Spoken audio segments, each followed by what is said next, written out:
रूस और यूक्रेन के महायुद्ध का मंदसौर पर भी पड़ा प्रभाव।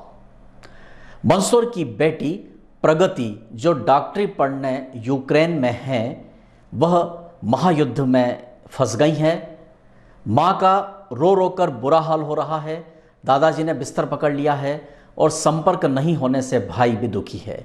देखिए यह एक मार्मिक रिपोर्ट। रूस और यूक्रेन के बीच जो युद्ध चल रहा है उसका असर पूरी दुनिया पर पड़ रहा है और मंदसौर शहर भी इस महायुद्ध के असर से अछूता नहीं है।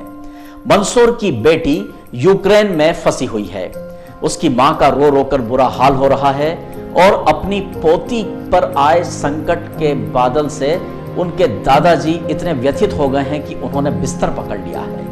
मंदसौर नगर का रहने वाला कोठी फोड़ा परिवार, इनकी बेटी यूक्रेन में एमबीबीएस का तीसरा साल की पढ़ाई कर रही हैं। युद्ध के हालात में फंसी प्रगति कोठी फोड़ा, उसके पास जो मोबाइल है वह भी खराब हो गया, जिसकी वजह से वह अपने घर वालों से संपर्क नहीं कर पा रही है, घर वाले उससे संपर्क नहीं कर पा रहे हैं। ऐसे में हम भली भांति समझ सकते हैं कि अपनी बेटी को यूक्रेन में इन हालातों में फंसा हुआ देख इस परिवार के सदस्यों पर क्या बीत रही होगी।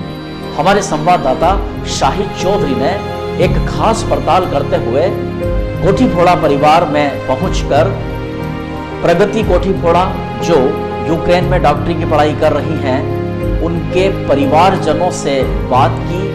मां विलखती हुई अपनी बेटी के लिए चिंता कर रही है तो भाई अपनी बहन को संकट में फंसा देख बहुत ही ज्यादा तनावग्रस्त हैं और दादाजी ने तो अपनी बेटी के विरह में बिस्तर पकड़ लिया है। अब ये हालात जब मंदसौर जैसे शहर में इस महायुद्ध के असर के रूप में हैं, तो सोचें कि जहां युद्ध हो रहा है वहां के हालात कितने दर्दनाक और दयनीय होंगे।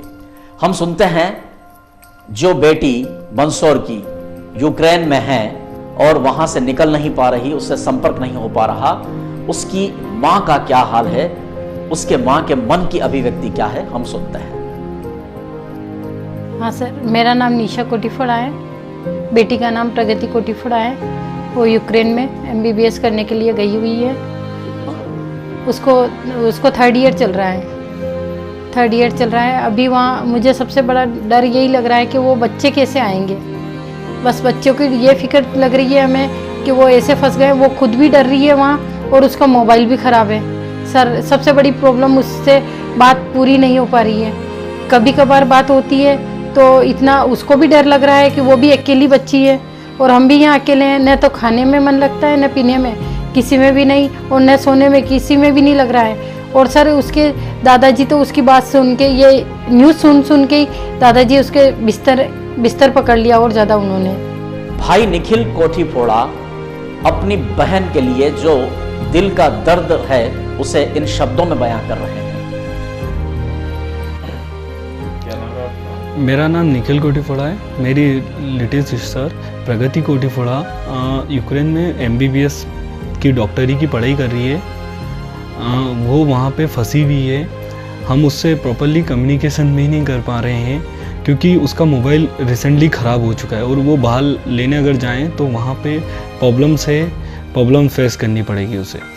और दूसरी बात, हमारी सिस्टर को हम गवर्नमेंट से और मीडिया से सबसे रिक्वेस्ट करेंगे, क्योंकि आप लोगों के पास मीडिया, गवर्नमेंट और आप लोगों के पास है पावर कि आप लोग उन सब बच्चे जितने भी इंडियन स्टूडेंट्स हैं उन सबको वापस लेके आ सकते हैं। कि कल नाइट में मेरी एम्बेसी से बात हुई, एक तो पोलैंड की और एक हंगरी की एम्बेसी से बात हुई मेरी, जो उन्होंने क्या कर रखा है कि जो बॉर्डर से वहाँ पे अपने कैंप सेटअप कर रखे हैं कि अगर कोई भी इंडियन स्टूडेंट अगर उन कैंप्स तक पहुँच जाता है तो उन्हें वो वहाँ से इंडिया तक पहुँचा देते हैं। बट किसी ने मुझे ये सॉल्यूशन नहीं बताया है कि लवी से वो उस कैंप तक कैसे पहुँचे। मेन प्रॉब्लम ये है कि अब बहुत सारे विलेजेस पीपुल्स हैं, उन्हें तो इतनी कम्युनिकेशन भी नहीं आती है कि वो लोग कम्युनिकेशन कैसे करें किसी अपने बच्चे से। मंदसौर के नियर में बहुत सारे विलेजेस हैं तो उन लोगों को ये भी नहीं पता है। और दूसरी बात, मुझे ना गवर्नमेंट के द्वारा, ना कलेक्टर्स के द्वारा, ना किसी के द्वारा मेरे को कोई गाइडलाइंस जारी नहीं हुई है कि मैं उसको पढ़ के मैं उसको रीड करके या मैं कुछ एक्शंस ले सकूं। सिर्फ पुरानी गाइडलाइंस है अभी मेरे पास। सिर्फ गवर्नमेंट एम्बेसीज ने बोला था कि लवी से बच्चों को बॉर्डर तक पहुंचाया जाएगा, पर उसका भी अभी तक कोई एक्शन नहीं है, क्योंकि और कंटिन्यूस जो वॉर स्टार्ट है और कंटिन्यूस वॉर कीव तक पहुंच चुकी है और कीव से लवी पहुंचने में उसे टाइम नहीं लगेगा। फिर हॉस्टल वगैरह कहाँ पे लोकेटेड है? लवी में हॉस्टल उसका लोकेटेड है जस्ट नियर टू डेनोय हेलोय लेवी मेडिकल यूनिवर्सिटी के पास में ही है उसका हॉस्टल। और जो हॉस्टल है वो उसके पास में आर्मी कैंप्स भी है और आर्मी जस्ट मेरी सिस्टर का जो अपार्टमेंट है उसके अपार्टमेंट के जस्ट 1 या 2 किलोमीटर दूरी उसका वो है आर्मी मेडिकल हॉस्पिटल बना हुआ है। तो इसलिए जो वॉर होगा तो वॉर में सबसे पहले आर्मी को ही टारगेट करा जा रहा है। जो कैंप बने हुए हैं, हॉस्पिटल्स बने हुए हैं, इन्हीं पे टारगेट करा जा रहा है, तो इनसे उनको जान का खतरा बना हुआ है। भारत सरकार ने भारत के जो भी विद्यार्थी यूक्रेन में फंसे हुए हैं उन्हें सकुशल भारत लाने की जो पहल की है, जो तैयारी की है, उस बारे में जानकारी दे रहे हैं सांसद सुधीर गुप्ता। नहीं, देखिए, ये एक वैश्विक ऐसी परिस्थिति युद्ध की आकर खड़ी हुई है और भारत की सरकार सतर्क है, सजग है। लगभग 20,000 बच्चे, भारतीय बच्चे यूक्रेन में हैं और उन्हें सुगम मार्ग भारत सरकार ने बना कर दिए हैं पोलैंड और हंगरी के रास्ते से। और 4 टीमें वहाँ बनाई है, जो पोलैंड, हंगरी, रोमानिया और स्लोवाक रिपब्लिक, ऐसी टीम को बनाकर उसको प्रचारित किया है। और हम अपने क्षेत्र के जो बच्चे हैं, हम अपने क्षेत्र के सभी अभिभावकों से भी कह रहे हैं कि उन बच्चों के नंबर आप हमें उपलब्ध कराएं और हमारी कोशिश रहेगी आप और हम मिलकर उनके संपर्क में बने रहेंगे।